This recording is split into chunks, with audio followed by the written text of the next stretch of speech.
Sir. BK Manish ji, स्वागत है आपका headline36.com का यूट्यूब चैनल छत्तीसगढ़ सारथी पर। नमस्कार। हम खुद भी रिसर्च कर रहे हैं, चीफ मिनिस्टर के कामकाज को देख रहे हैं, उनके सोशल मीडिया अकाउंट्स को खंगाल रहे हैं, जिससे यह पता चले कि आखिर सरकार क्या कर रही है कोविड-19 को लेकर। एज ए एक्टिविस्ट और कानून का जानकार, आपका क्या कहना है जब छत्तीसगढ़ में कोविड-19 के मरीज बढ़ रहे हैं? कोविड-19 के मरीज देश भर में बढ़ रहे हैं, ये उसका दूसरा दौर है और इसके संक्रमण को लेकर एक सीमा से अधिक कुछ नहीं किया जा सकता, ये हम सब जानते हैं। इसके लिए जो प्रयास किए जाने थे वो काफी हद तक किए गए। मेरी चिंता बतौर मानवाधिकार कार्यकर्ता सिर्फ यही नहीं है कि हम इस संक्रमण को कैसे रोकें, लेकिन यह भी कि संक्रमण के हो जाने के बावजूद भी हमारे नागरिक अधिकारों को कैसे सुरक्षित रखा जाए। उसमें दो बातें हैं। पहली बात ये कि जिन लोगों को संक्रमण हो जाता है, इसकी वजह से उनको किसी किस्म की तकलीफ होती है या उनकी जान जाती है, उनके लिए सुविधाएं आसानी से मौजूद होनी चाहिए। और दूसरा ये कि कोविड-19 का संक्रमण नागरिक अधिकारों के हनन का बहाना नहीं बनना चाहिए। हम एक महत्वपूर्ण आंकड़ा न भूलें कि अभी भी आज की तारीख में भी छत्तीसगढ़ में मौतों का कुल आंकड़ा 5000 से काफी नीचे है। इसका मतलब ये नहीं है कि ये कोई अच्छी बात है, एक भी व्यक्ति की जान नहीं जानी चाहिए, लेकिन मृत्यु के अन्य दूसरे कारणों जैसे कि सड़क दुर्घटना की अगर हम चर्चा कर लें तो जनवरी 2020 से मार्च 2021 तक के 15 महीनों में लगभग 10,000 से अधिक लोगों की मृत्यु हो चुकी है। जब हम इनकी तुलना करके समझते हैं तो हमको दिखाई देता है कि क्या इसको लेकर एक भय का जो माहौल बनाया जा रहा है उसका कोई औचित्य है, और इस भय के माहौल की वजह से सरकारी कामकाज पूरे तरीके से ठप हो गया है, उसकी जवाबदेही तकरीबन खत्म हो गई है। सरकार अपनी मन मर्जी से के काम कर रही है, इसकी रोकथाम को लेकर के बेपनाह पैसा बहाया जा रहा है और उसकी कोई जवाबदेही नहीं है। तो इन चीजों पर भी उतना ही ध्यान दिए जाने की जरूरत है।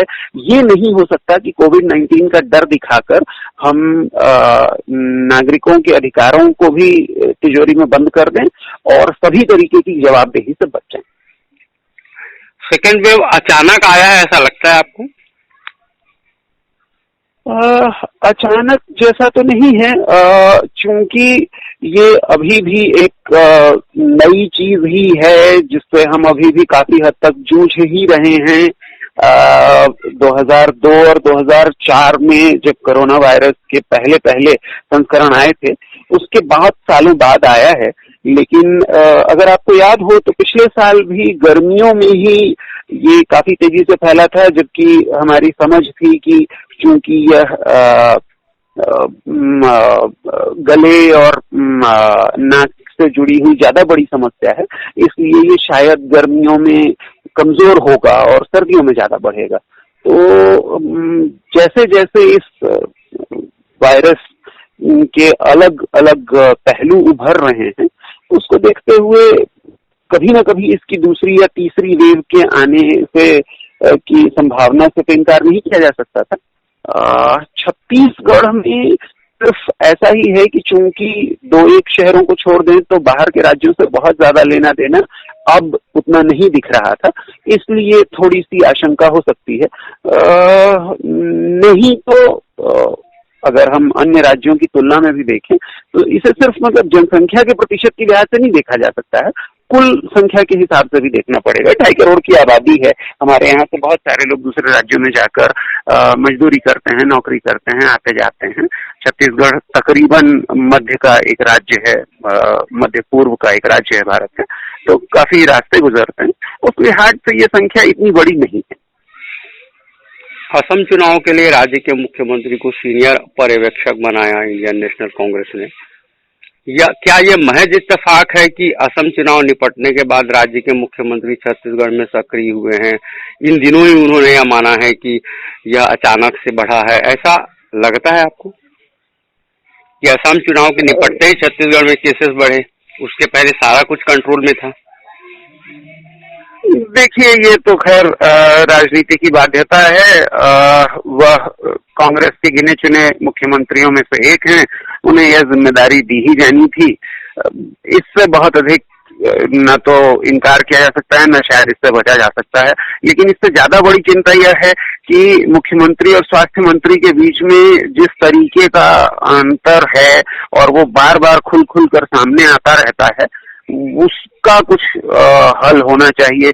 हम यह भी जानते हैं कि आसाम के चुनावों में जब मुख्यमंत्री महोदय गए हुए थे, उसी दरमियान माओवादी हमले में काफी जान माल का नुकसान हुआ और उसके बाद वो तेजी से लौटे और तब उन्होंने केंद्र सरकार पर टिप्पणी की थी। इसलिए इस बात को समझना होगा कि बतौर प्रशासक आपकी एक भूमिका होती है। प्रशासक आप राजनीतिक पार्टी का सदस्य होने की वजह से, जनप्रतिनिधि होने की वजह से बने हैं, इसलिए उसकी जिम्मेदारियां भी साथ साथ चलेंगी।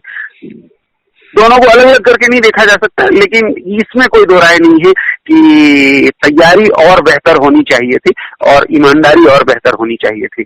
यह बात निस्संदेह रूप से कही जा सकती है कि माननीय मुख्यमंत्री जी इन दोनों मोर्चों पर काफी कमजोर नजर आते हैं। देश में अलग अलग दलों की सरकारें हैं। केंद्र में भारतीय जनता पार्टी या एनडीए की सरकार है, छत्तीसगढ़ में कांग्रेस की है, साउथ के राज्यों में और भी दूसरे दलों की सरकारें हैं।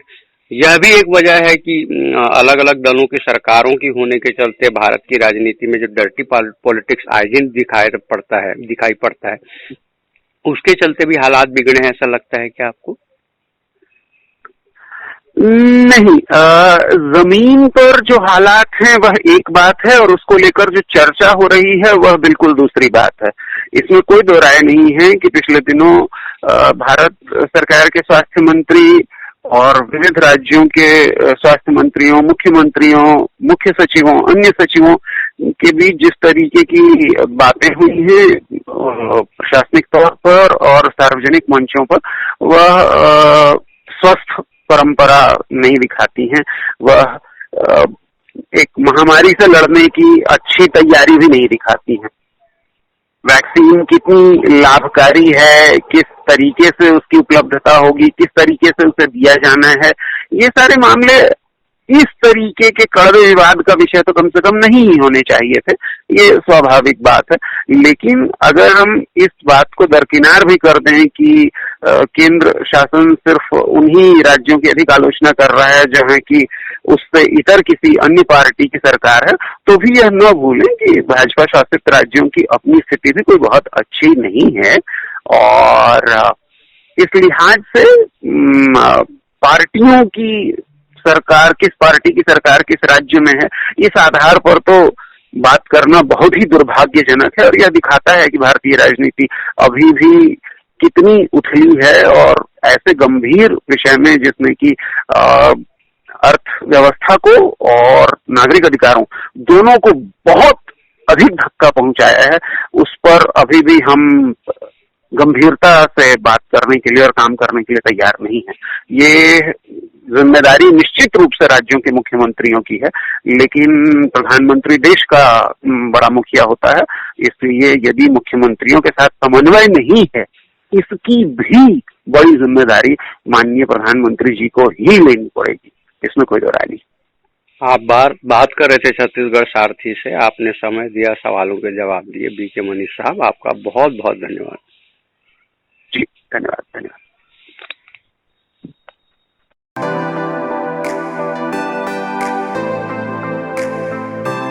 कांग्रेस के प्रवक्ता